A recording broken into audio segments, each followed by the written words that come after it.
Hey guys, as promised, I'm gonna give you the story of why Dan is no longer in the videos. Well, Dan is no longer pretty much in the videos because me and him are no longer at the moment not speaking, unless it's involving the storage of his car. And the reason we are not speaking, I will give you a little bit of a backstory on that. Well, I'm not going to give you like the whole story on how like we were friends and all that kind of mess, but anywho, give you kind of the short version. My freshman year of high school, the summer before I became a sophomore, he started coming around and hanging out at the house. And it was all good. Then he moved, we still hung out, still all good. And then when he got to be a senior, he started dating this girl, Cheyenne. And he dated this girl, Cheyenne. And then he would tell her stories about how his dad would mistreat him and all the crap he had to deal with at home. So she said, okay, when I get my opportunity, I'm gonna see if I can let you move in with me. I'm gonna get you out of this. You don't deserve it. So he turned 18. One day, I guess him and his dad get into a fight about something. He either decides to leave or his dad throws him out. I'm not 100% sure on that, or what it was even really about. So he moved in with his girlfriend. While he moved in with his girlfriend, he got his learner's permit and he got his driver's license. Well, when he got his driver's license, so they were together for he lived there for a few months. But here's where it started going to crap. On my end, he moved into. Well, let me give you another little tidbit. He would come over once he moved to where he used to live over in my neighborhood, and then they moved when he was still living with his dad. And so when he moved, every weekend, just about, he would shoot me a text over Facebook or give me a call and ask me if he could come over for the weekend. And 90% of the time it was true, or he could. That's not where it really got bad. Other than 90% of the time we had to go pick him up, but anywho. So, when he moved in with his girlfriend, we were basically a halfway house. We were told by Dan that every 2 weeks she went and stayed with her dad. And from what he told me, her mom did not want him at home if she wasn't going to be there. Now, she did have a job, I forget where she worked at that time, but I guess that was different because she was coming back. But while she would stay with her dad for those weekends, he would come over here. And for the most part, that was fine. But where I started noticing a change, and this was mainly the girlfriend's fault, but he wouldn't grow a pair of balls and deal with it. And,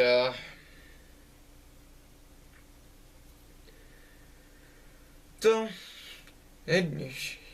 he would drop her, or she'd drop him off. We'd hang out for a few hours, or about whatever was left of that day. Then she would come pick him up. And, they'd go do stuff all day. I wouldn't be up for it to be taken along until The only time I was taken along, basically every time they went somewhere, was when he still lived with his dad. Because I think what she was trying to do was get on my good side. In which it worked. So,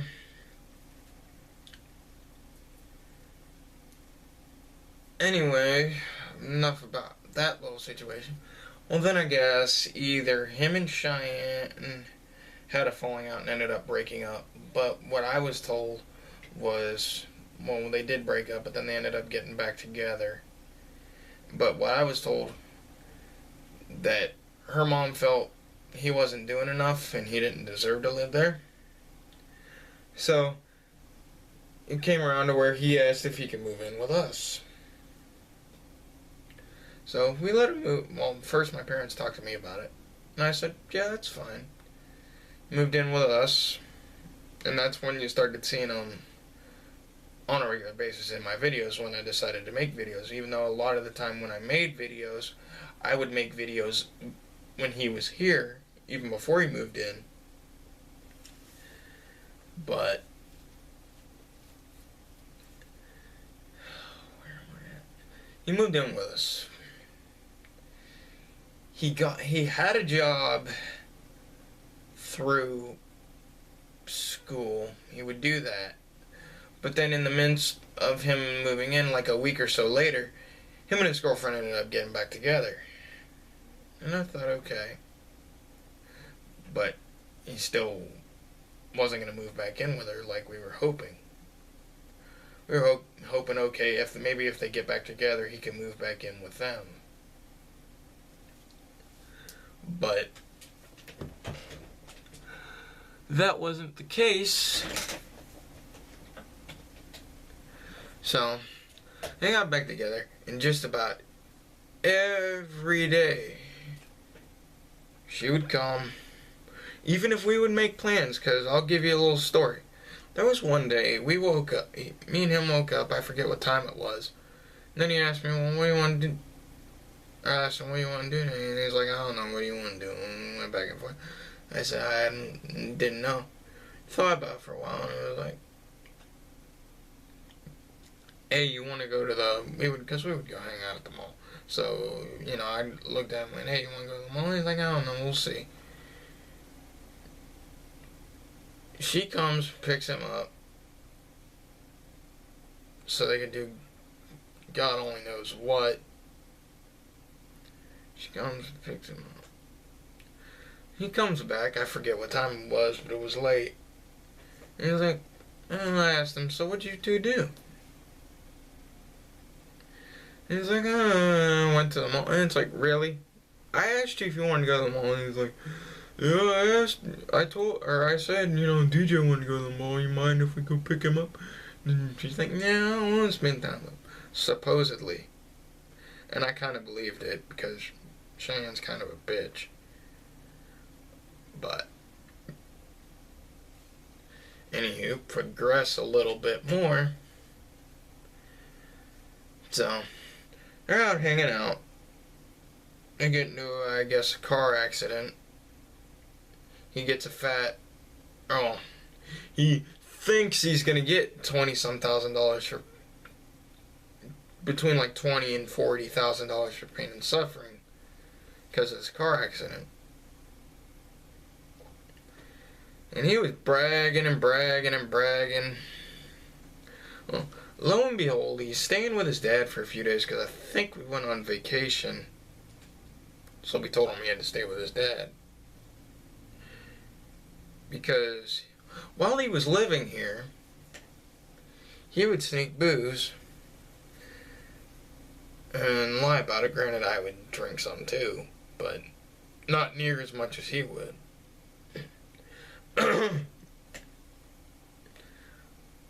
So, my parents would ask me, I would lie about it most of the time, because most of the time if he was drinking, I was. But I would lie to kind of try to cover his butt, and just let my parents figure it out. They talked to him about it. So eventually they decided to hide it. So, but because of that, if we went somewhere, except for one time. If we went somewhere, he had to either go. If we went somewhere just for the day or just for a couple hours, he had to go find something to do for those couple hours. Unless it was something where we could take him with him. Because, like, if we would go to car shows and sometimes we'd take him with us. Anyhow. So, you're staying with his dad. I guess he gets his insurance, or I guess he gets his check either in the mail or something like that. Well, lo and behold, he only gets $2,500. When with that $2,500, he decided to buy. Well, I will give him this amount of credit. He did buy things he needed to buy, and he would. Oh, and I forgot about this. He would borrow money off of me and not pay it back. Now, at first, the way I would take payment when he would borrow money from me, because when he was living with his dad, he couldn't really get money and stuff, so I told him, okay, either get the money when you can get it, because most of the time it was for chew or cigarettes. If I ended up buying a pack of cigarettes, sometimes I'd buy him a pack, or we'd split a pack. Or I'd buy a can of chew, and he'd ask me to get a can of chew. Either way, I would tell him most of the time, I was like, you know what? I know you can't really get money, so to pay me back, give me a can of chew, give me a pack of cigarettes, something like that. And he did when he could. But back to the check thing. He bought his car. He paid part of his medical bills for something. And did the licensing and registration and all that stuff. And then all of a sudden he just decided to buy stupid shit. Granted, he bought me a couple things. He bought me a ratchet. And we were, not long after he got his car, we went to the mall. And I happened to see it was a Johnny Cash shirt in one of the stores. And I just pointed it out, and he was like, hey, you want it? So he pulled a wallet thing out and bought it. And I'm glad, and I like the fact that he bought that stuff for me. But I would have liked it a lot better if, now that he had cash, he could have gave me at least something. Because this kid owes me several $100s. Well, maybe not several, but a few $100. And as far as money, I haven't gotten anything for it. Sorry, I keep burping.